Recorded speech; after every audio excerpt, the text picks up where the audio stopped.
I was born in Chatham, which is a small town on the Medway, which is just southeast of London. But my family didn't stay there very long. We moved upriver, not necessarily up market, but we moved to Woolwich, which is also in southeast London. And that's where I grew up until about the age of 14. Then we just sort of moved around in that area. So really, I consider myself to be a Londoner, though technically I'm what they call an estuary girl, which is a slightly disparaging term that people use about people who've been born in that part of Kent. My dad, Jack, was a civil servant, always loved music, but didn't play anything.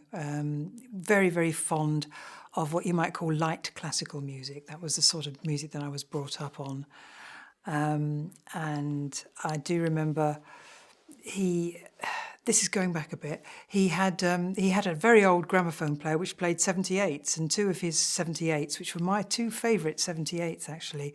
One was Danny Kaye singing The Ugly Duckling, which I loved. And the other was that wonderful duet from Annie Get Your Gun, I Can Do Anything Better Than You. And you can imagine as a kid you'd really get into those two particular pieces of music because they're great. And of course the arrangements are great when you think about it. And I think that's probably what sparked my imagination. I love that bit in the Danny Kaye song where the ugly duckling becomes a swan with a glide and a whistle and a snowy white back. And the music just lifts at that moment. And, you know, I think that I do remember that, and I suppose that impact and trying to analyse why the music did that, and trying in later life to do it myself, you know, make those wonderful moments where the music can lift up. My mum was a singer, not a professional singer, but very fond of music. And when I was 7, my mum bought a piano, and she bought a piano for £3, which is only about $5. So it wasn't, frankly, a very good piano. But I did beg and nag her and go on and on until I was allowed to have piano lessons. And so I started to have piano lessons. And I just sort of took to it, really. I mean, I wasn't a child prodigy by any means, but I just sort of stuck with it and progressed with it. And then at school I played the recorder and then the clarinet. There was one clarinet that my school had, and I was so keen to get the clarinet, and I got the clarinet. And I just sort of kept with it. And by the time I was a teenager, my ambition was to be a musician. I didn't know anything about the music profession, no musical professionals in my family, but in some way I wanted to make a living as a musician, and I had no idea what form that would take. What traits do you think you inherited from your parents? The love of music and a sort of resilience, I suppose. A sort of, once I've started a job, I'll finish it. You know, that's something that was a sort of part of our bringing up. You know, you didn't start something unless you were prepared to see it through. I think that's quite an important trait in any profession, I guess. And what was your childhood like? Interests, hobbies, siblings? Yes, a brother, two brothers and two sisters. The twins. My sisters are twins, and they were born when I was 8, so they were my sort of playthings. And really, apart from music, I was a tomboy. You know, I wanted to go and fight with the boys and go and ride the go-karts in the park and things, and I wasn't going to let anything hold me back. But you know, once I got to teenage years, it was all music, youth orchestras, and I was a junior at the Royal College of Music, so I used to go there on Saturday mornings and practicing and all those sort of things, really. What was your sense of Hollywood growing up? We didn't go to the cinema very often, and we certainly didn't go to see the sort of latest films. We would usually sort of catch up, I guess, you know, when they'd been around a long time. I remember Mary Poppins, actually, as a kid. I mean, who wouldn't? And I remember the songs being particularly taken with Supercalifragilisticexpialidocious. Used to love that. And Feed the Birds. The Incredible Journey. I remember that from being a kid. That was a lovely film. Used to like that. But I had no idea really of how you made films or what Hollywood was. No concept of it at all until much later in my teenage years.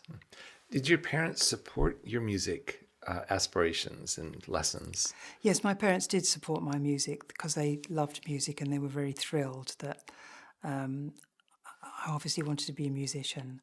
But also it was a very enlightened time in education circles, and anybody who showed a talent for music could get bursaries and scholarships and get their lessons paid for.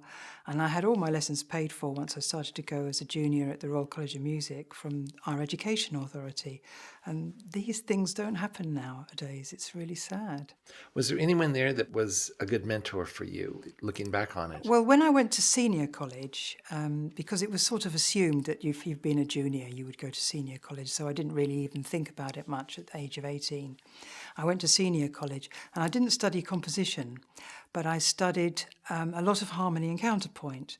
And I had a wonderful professor called Philip Wilkinson who would set me a task every week, a Bach 4-part chorale or something like that, or a bit of a fugue, or a madrigal to write.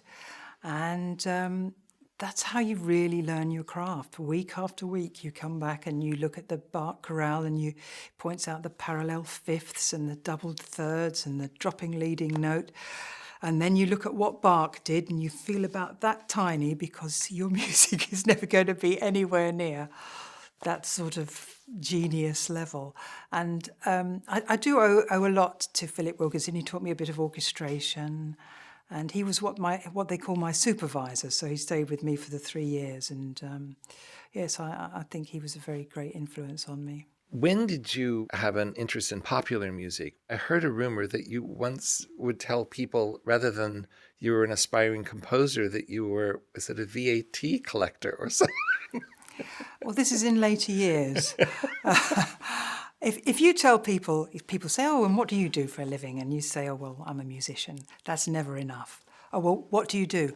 Oh, well, I write a bit of music. Well, what have you written?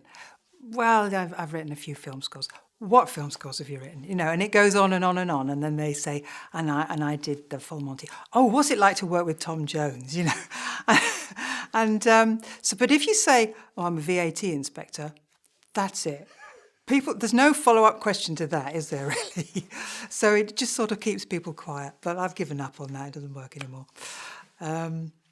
But you were talking about my interest in pop and jazz. Really, I sort of discovered pop as a teenager. And I was particularly taken with Motown and the sound of Philadelphia, those records that incorporated symphonic instruments onto the arrangements. Lovely string lines that you get in those 70s pop songs. And I thought, well, that's great. What a great way to make a living. And I thought, oh, I'd really love to be a studio musician, to go into a studio, almost in a sort of 18th century fashion. The musicians would turn up, say, for Haydn's orchestra and would play through that week's symphony. And then, they'd play through the next week's symphony. And as a session musician, I thought, well, you're always playing new music, aren't you? And you're not sort of in a symphony orchestra churning out the Brahms symphonies week after week, the same old stuff. So there's always going to be something new. So that was what fascinated me about studio musicians, that they had to be really quick and would go in and sort of get the job done. So I was interested in that. But of course, again, I have no idea how you got into that world. But I started to be interested in jazz, and especially jazz piano, because I listened to great jazz pianists like Oscar Peterson. And I thought, well, that's amazing, that idea of improvising over a chord sequence. So I took myself off and had some jazz piano lessons and learned how to read chord symbols and, the basics of improvisation. And then I found that I was a sort of already quite a useful sort of musician, and I started getting gigs. And I would go and play in dance bands. And we did a lot of covers of pop songs and things like that. And then I was still, and I was thought, well, this is great because now I'm earning money. I mean, I can earn money as a musician. And when I was about 19, 20, still at college, I used to play in a band that played at Tiffany's. Tiffany's was one of these clubs that used to be around in Britain, and sort of people would come to discos and dance. It was the heyday of disco and dancing. And I had a Fender Rhodes piano.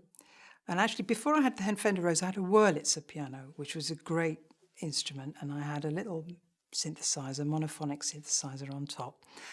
And I was playing in this band in Tiffany's, and one day we had a Depp bass player, and it's a bloke. They said, "Oh, he's quite an upcoming producer." And I thought, well, what does a producer do? I wasn't sure.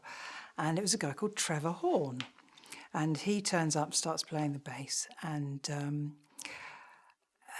he said to me in the interview, he said, "Oh, I like the sound of your Wurlitzer piano." I said, he said, "Yeah, I've got some, I'm doing some sessions, doing some producing. Would you hire out the piano?" And I thought, bloody nerve. No, I said, "If you want my Wurlitzer, you have to book me as well," which was a good move, I think. So he had to, and we've been friends ever since, actually. And so Trevor was starting to produce pop records, and I got myself a gig as his sort of keyboard player.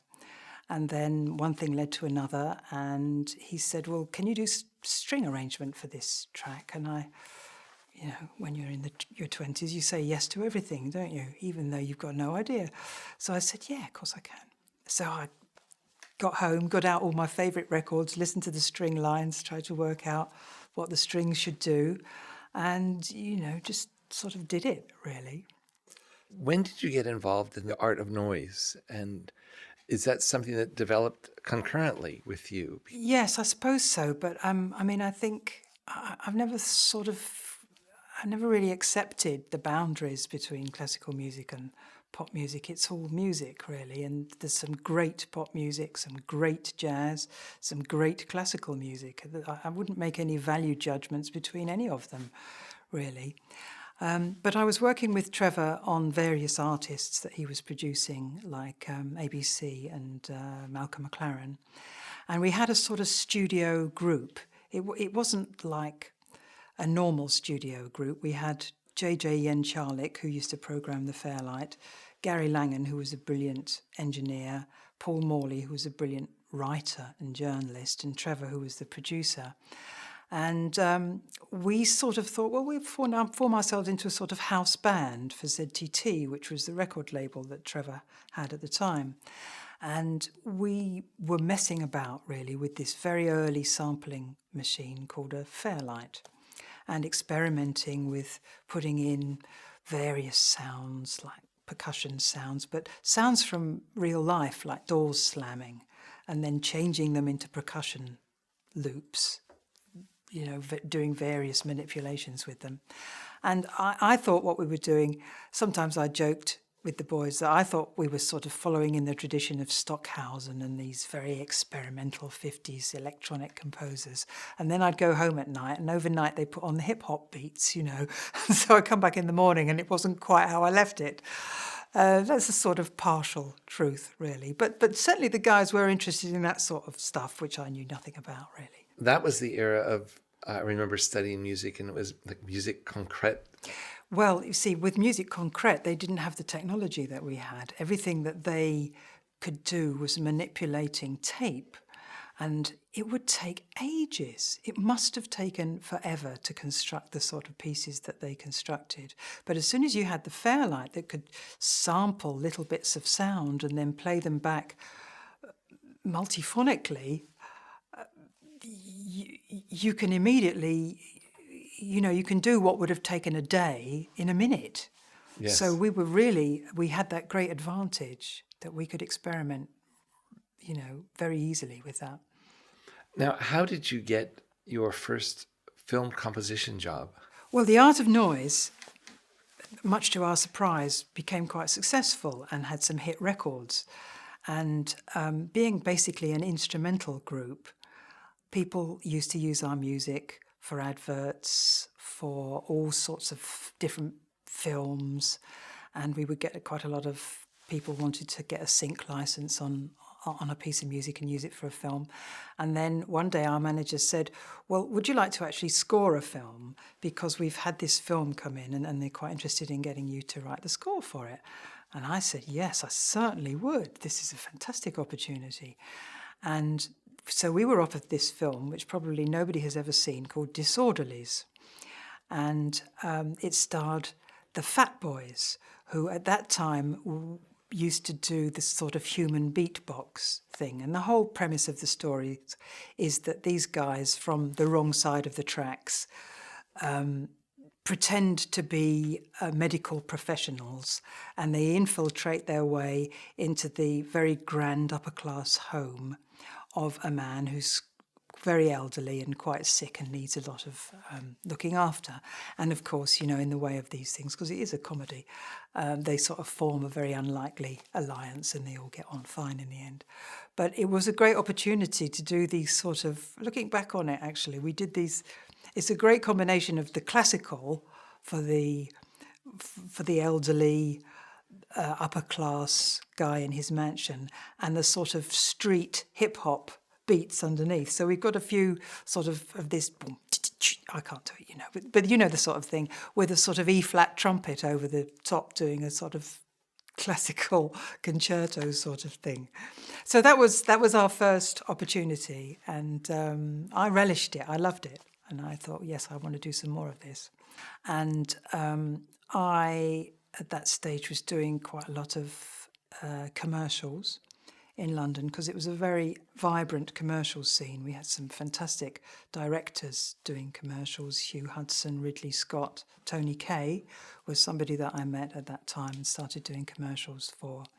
So that was sort of, so yes, that led on to that in the 80s, and I started doing commercials. All those people became very important in the film industry later on. And so they brought you with them, so to speak. Well, I think those early relationships, you know, it wasn't just, I think with directors of photography, you know, that it was sort of a breeding ground for a sort of renaissance of British filmmaking, those adverts in the 80s. Yes. So let's talk about some of your films. When The Crying Game came out, that was so well respected. But I wonder, how do you approach that kind of Neil Jordan film when there are so many different levels to it? The Crying Game was, I think, the second or third film that I did with Neil. And we developed a good working relationship. Neil is something of a musician himself and has a very good understanding of music. I think there's something in The Crying Game that you have to... You don't want to give anything away. This character played by Jay Davison is quite enigmatic, really. And there's a sort of stillness to his performance that I wanted to capture in the music. The music has this sort of drift between those two sort of main chords. And it stays sort of neutral for a while, because I suppose I wanted to keep the audience hanging on without preempting the big sort of shock that comes later on in the film, which is, if you haven't seen the film, I won't say at the moment, though I may have already given something away. And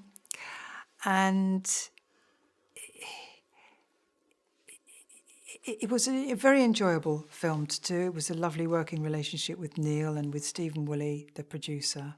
I was 8 months pregnant at the time. No, I wasn't 8 months pregnant. I was 7 months pregnant at the time. And I think the day after we finished the final mix, 2 days after, I gave birth, slightly early. With the full Monty, there was quite a lot of dance music, big band, everything one can think of, samba, rumba. How does one approach that kind of film, surrounded by all the pop songs of the day? Well, I was aware that the pop songs were a major part of that film, and I wanted to somehow make the score stand apart from it and yet not be alien to it. And although it's a comedy, there's a real emotion in it. These guys, especially the older guy, he's lost his job, he's at the end of his tether. It's real. You have to really feel the emotion, and you have to be prepared to go for that. So that then when you have the sort of great uplift of the end song, you've made a journey. And so when I approach a comedy, I don't think of doing funny music. I think that that's a sort of mistake, really. What I try and find is a sort of rhythm for it. And there was something in the rhythm of this sort of reggae-ish, loping beat, which seemed to suit the characters.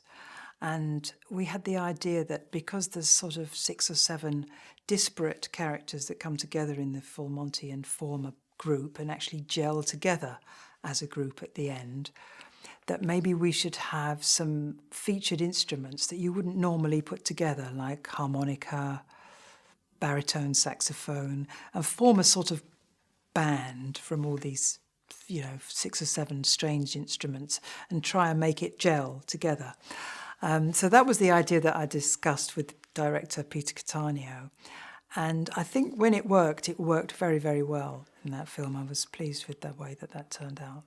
Well, isn't that still the largest grossing film in British history? Yeah, I think it And there's been a lot of films since 1997. So yeah, certainly up there with the successful quite films. remarkable. Yeah. The next year you scored American History X. On one level, it is about white and black and hatred and prejudice, but you bring so much more to the table when we first hear the opening strains of the music. Again, you're drawing out something among the characters. Well, in American History X, I'd worked with Tony on a lot of commercials. So again, we had a good working relationship, and we talked a lot about the music and how the music would underline the drama and draw out some sort of humanity from it. He didn't want to have anything remotely hip-hop sort of thing, which is how you would generally, maybe that would be the obvious way to do that film. He wanted something quite classical and quite almost standing at a distance from it, really. And one of the suggestions that I came up with, in fact, I remember phoning him and saying, your main character, the Edward Norton character, is a sort of out-and-out Nazi, Aryan supremacy sort of guy. I said, what about if we had a boys' choir, something like the Vienna Boys' Choir?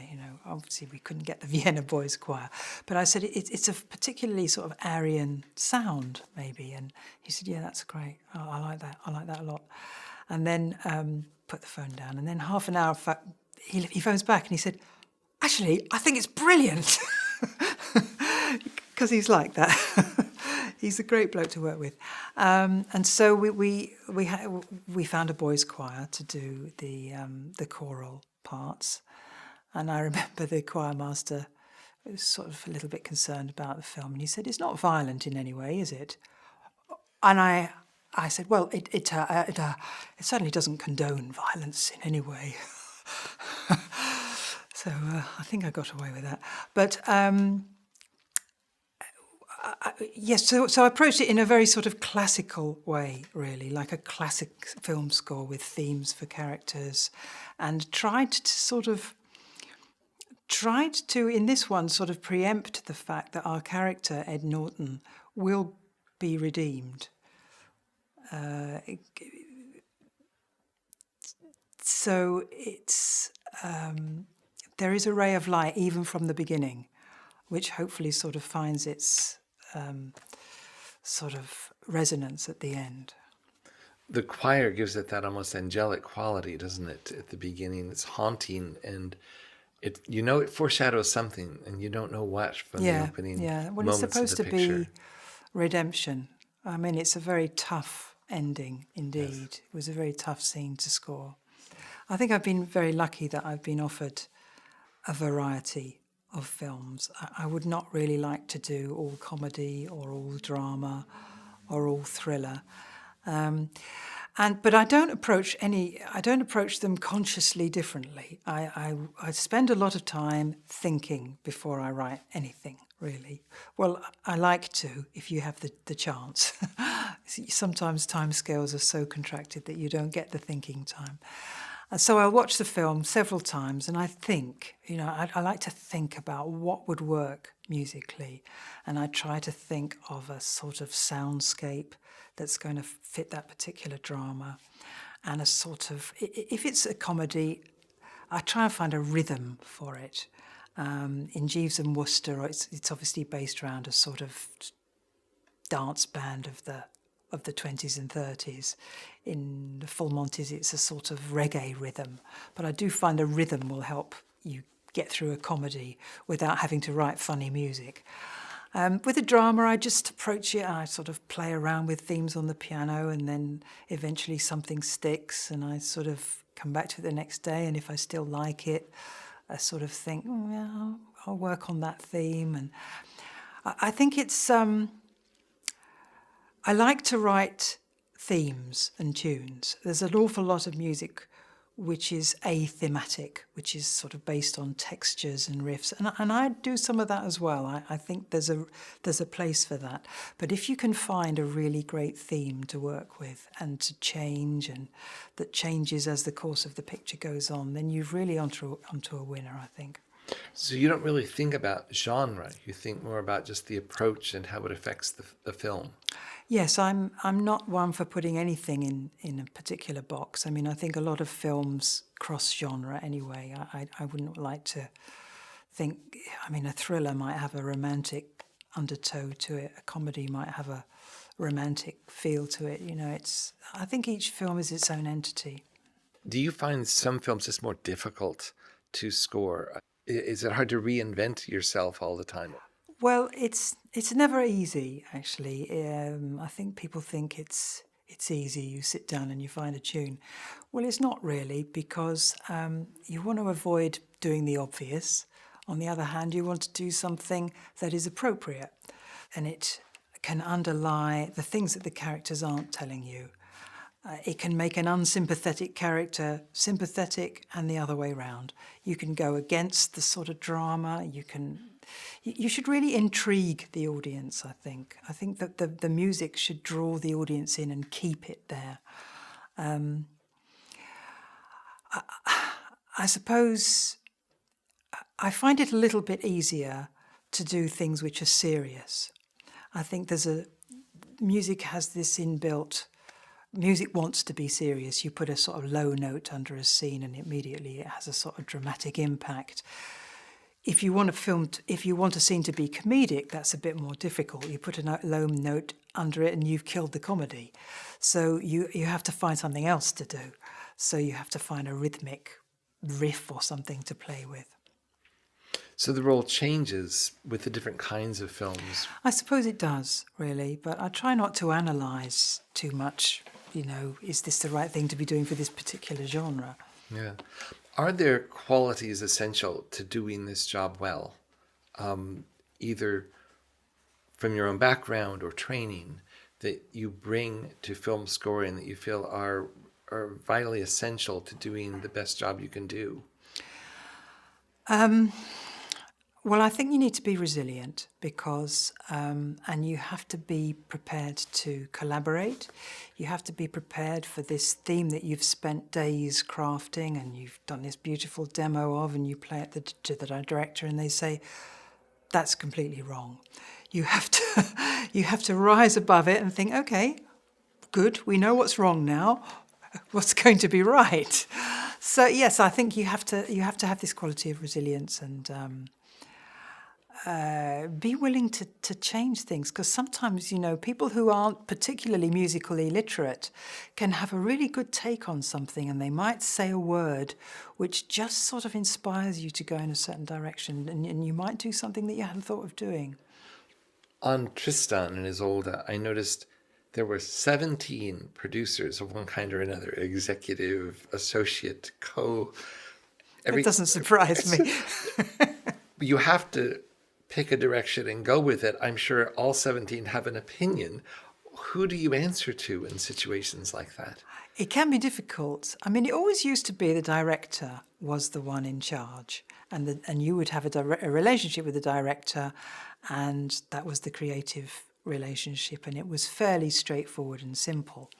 But there are many, many producers now, and layers of producers and associates of associate producers, and everybody has an opinion about music, and it is quite difficult. And sometimes, although I say you have to be prepared to change things, you also have to be prepared to stick up for yourself and say, well, actually, I just, let that melody, let that idea filter through for a few days.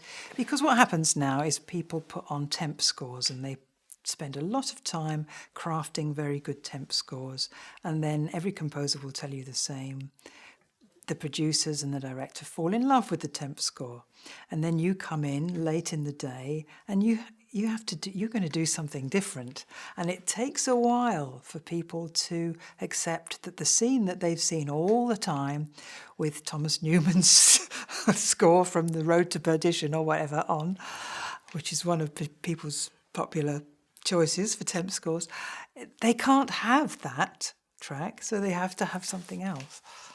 And they have to accept that actually, in the long run, a score that's crafted to a particular drama is going to be better than a temp score that's brought in from all sorts of different areas and doesn't have a coherence to it. Do you have to do temp scores, mock-ups for the directors for most films? Increasingly, I do, yes. And I have some wonderful assistants who help me do that, because that's a very time-consuming and a particular skill, which, if you're doing complicated orchestrations, it can take hours and hours to do just a few minutes of music. How do you juggle the time allotments, which are probably increasingly short, with maybe a larger size orchestra that you wish to craft yourself? I've only worked with one orchestrator. I work with Jeff Alexander, who's absolutely brilliant, and I would happily work with Jeff anytime, because Jeff teaches me things that I didn't even know about, so he's great. But I do love to do my own orchestration, because it's my favourite part of the job, because it's like filling in the colours on a picture, and I do it by hand because I do, and it gives me great pleasure because I hear it in my head, and I don't only hear it, I see it. I see the musicians, and because I usually have the same musicians, and it doesn't really matter if it's not quite the same musicians, but I see the oboist playing that tune, and I hear the oboist playing that tune, and so it's a very important part of my process to do that, and I just like, call me a control freak if you like, I just like to have that control of that aspect of the music. So technology hasn't changed the way you write too much. You still prefer to sketch pencil and paper. Well, I do actually. I write on paper, and I was really pleased to see an interview with Emma Thompson the other day. Wonderful Emma Thompson, wonderful actress, and she also writes a lot. She does a lot of screenplays, she does a lot of adaptations, and she said her first draft of anything she writes really quickly in pencil. And she just wants to get it down as quickly as possible, and it's really messy. But she doesn't like to do it on computer, because she finds a relationship between the creative part of her brain and her hand. There's just that sort of direct connection, which she doesn't get with a computer. And I was so pleased, because that sort of encapsulated exactly how I felt about it. I mean, I'm really quick writing. People watch me write and they can't believe I've covered a page of scores so quickly. I'm really, really quick, which is one of the reasons that I'm still able to do it. But I mean, after I've written it out, one of my wonderful assistants will then put it in Sibelius, and we can get the parts all done in Sibelius and all the stuff that you do nowadays. And it's an incredible program, and where would we be without it? But I can't imagine writing directly onto it. I think many people in the industry would agree with you that handwritten scores go far quicker, than trying to typeset. Yeah, they So do. many keystrokes and things to think about as opposed to just writing the notes you intend to on paper. Yeah, I mean, if you've had a sort of musical training and you've been writing music out since you were 15, you can get really quick at it, and it just seems a very natural thing to do. And for somebody of my age, computers are never going to be second nature. When do you like to come on to a project? Do you like to see the script in advance to see if you like the film? Do you just like to see the rough cut to see what your impressions are? It depends. Sometimes, especially if it's something that requires a lot of pre-records, like source music or songs or something, I'll come on at a very early stage, even before the script's finalised. And generally, I will read a script, but I wouldn't ever start thinking about specific musical ideas until I saw something, because the look of something, the way it's lit, the characters, the speed of the cuts, it's just that is what sort of determines the musical style for me. That it's such a visual art, you have to wait not just for the idea, but for the actual effect. I think you do, really. Reading a script's never quite enough for me. I always used to think that the best way to score a film was to start at the beginning and make the music develop as the film develops. So your experience of the music and your experience of writing up the music is almost that of the viewer of the film. You know, you don't preempt, you don't give anything away. It all develops through the film.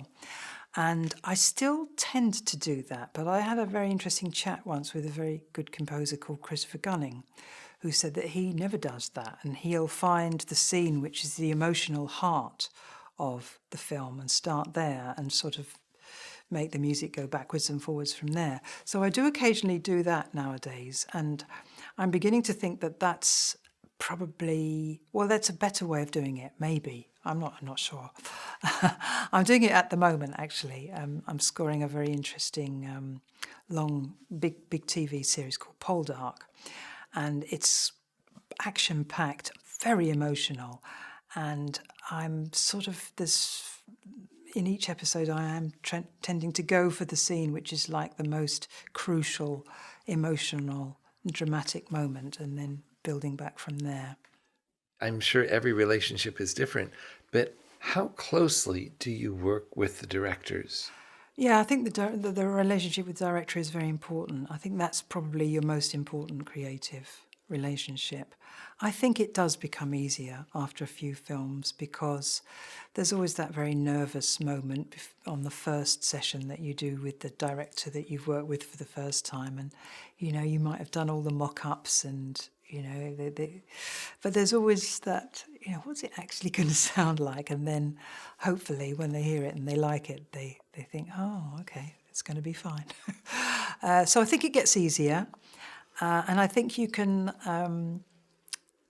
as a relationship develops with the director, you can perhaps be bolder, try different things. You're not worried about losing the job if you do something that's a bit sort of left field. So you can say, well, look, I'd just like to try this idea. It might not work, but how about if we tried this, for example? So, you know, long-running relationships are something to really cherish. Yes. Do you have a music editor that helps writing out the seconds and cuts and things like that? I have worked with music editors, but I don't have one that I work with all the time. I work with Roger, my husband, who's an engineer and editor and does all that sort of stuff, all the technical stuff for me. But no, I have worked with other music editors. What is the process on a long-running series, a long evolution of a project? Well, I think it's wise to have several themes going because looking back on it, if I'd have known that Jeeves and Wooster was going to run for something like 24 episodes, I might have written a slightly longer tune because the tune itself is very short and the producer was very keen on getting the tune in on every opportunity. And I had to find all sorts of inventive ways of expanding the tune. So nowadays I have lots of things going, several themes. I don't always associate a theme with a character because I think that can be the road to nowhere. you'll find if you have a theme for a certain character, well, what's the point, really? We're seeing the character. What are you telling us? It's more like themes for emotions, or this character is particularly liable to boil over at any moment. So this is the theme that you have for when they're liable to boil over at any moment. And, the themes should sort of relate in a way so that you're not sort of getting too sort of outside of the genre, if you see what I mean. I think that's the craft of a composer, really, the idea of theme and variation. There's nothing duller than hearing the same theme time and time again in exactly the same way all through a movie. It's much more interesting to have some variations on the theme. And, the classical composers, the great classical composers, that was their thing, how to develop a theme. You look at Beethoven's notebooks, the themes themselves are quite simple, and he's absolutely beating himself up as to how to vary this theme backwards, longer notes, shorter notes, all sorts of ways of doing it. As just a personal preference, do you have a film or two that you feel shows your work best? I think it's always the next one, Is that because a composer has learned from the previous experience and they apply that to the next one and so feel that they've shown the best art they can at this moment? Yes, it should always be that way, and you should always keep learning. And then when you watch it back, you think, okay, I could have done that bit slightly better. I don't think there's any film that you'd look back on and say, that was perfect, because that would be a time to stop doing it, wouldn't it, really? No, it's always great to think, oh, okay, I nearly got that bit right. I'll get it better next time. What would you say are the best lessons you've learned in your career? Well, one of the worst tips I was ever given was way back in the days when I was gigging, and some bloke came up to me and said, always quote your fee in guineas. That's a very old English thing, but that wasn't a very good idea, really. I think the best lesson is always, it doesn't matter what it is. I mean, as a composer, you're not always going to be doing the big budget Hollywood feature film. Sometimes you're going to be doing the low budget children's film for, some obscure TV company. If you want to keep working, do every job and make every job as good as you possibly can. Don't save anything for when Steven Spielberg calls, because it's not going to happen. You have to, if you find more things every time from yourself that you didn't think you could do, then you can achieve a higher level on the next thing that you do. That's wonderful advice for someone coming up. Well, I think you should be creatively generous, with your ideas. Don't keep the best ideas for some future project which may never happen. Just, the best every time. I am very lucky that I have done a variety of films, but not only films. I've written music. I've written concert music. I still do arrangements for pop groups. I'm just working on some arrangements for Seal at the moment, for Trevor again, which is nice. I play piano and keyboards on people's sessions still. I love doing that. I've produced tracks for other people. I sometimes say I'm trying to find something that I'm good at, but I guess it'll happen one day. And do you feel, as a woman working in a largely male industry, is it harder for women in the industry? I think it's pretty much merit-based field. If anybody had a problem with working with a woman, they probably wouldn't call. I mean, they've already got over that by the time they've given you the call, so I've never found it to be an issue. If you had to articulate hopes for the future of the industry, and what would they be? I hope people keep taking the art seriously, and I hope there's still mavericks in the industry, people like Tony Kaye who will do something completely left field. We need people like that. and they need to be given the opportunity to really keep developing the art. It's depressing to see so many remakes of things, and I mean, in the London theatre is great, but at the moment, all I'm seeing is musicals based on films. There's loads of them just coming up, and it's like, well, because you've already got your ready-made audience, the audience already knows these films, so they don't have to have that leap of faith to go to something new. But I think that's ultimately going to be very self-defeating. We need to keep innovating. We need to keep giving good people the chance to do good work. What advice would you give to someone just starting out in the field now? I think it's very hard now. It's very competitive, and there's very much less of that scene in the 80s of getting in through doing commercials, because especially in Britain, there were so many commercials being made in the 80s, and they all needed music, and you could sort of wend your way into the industry and break down a few doors by doing that. I think you should do anything that you're offered, say yes to everything, and be yourself. And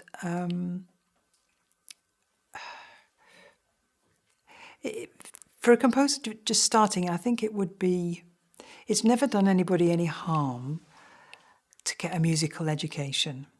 I mean, there are some famous examples of very good composers who don't have, much of what you might call a classical music background.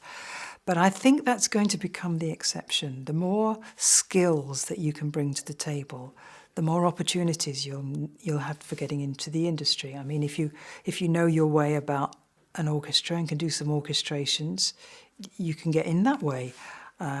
If you're very technically adept and you can be a music editor, you can get in that way. But, get skilled, I think, is my advice. Have your aspirations changed over the years? I'm very happy to keep working. And I work with people that I like, and I have some relationships with people that will hopefully ask me again. And I just love it, I can't imagine doing anything else. This is all I ever wanted to be, is a musician, and I am a musician, and I get to work with great musicians. I can write stuff, and then wonderful people come and play it for me, and they bring something that I could have never conceived to an ordinary piece of music, and they play it so beautifully, and you think, oh, thank you so much. So we are very lucky in our industry to have this wonderful sort of creative opportunity. And thank you very much for joining us. Thank you. It's been a pleasure.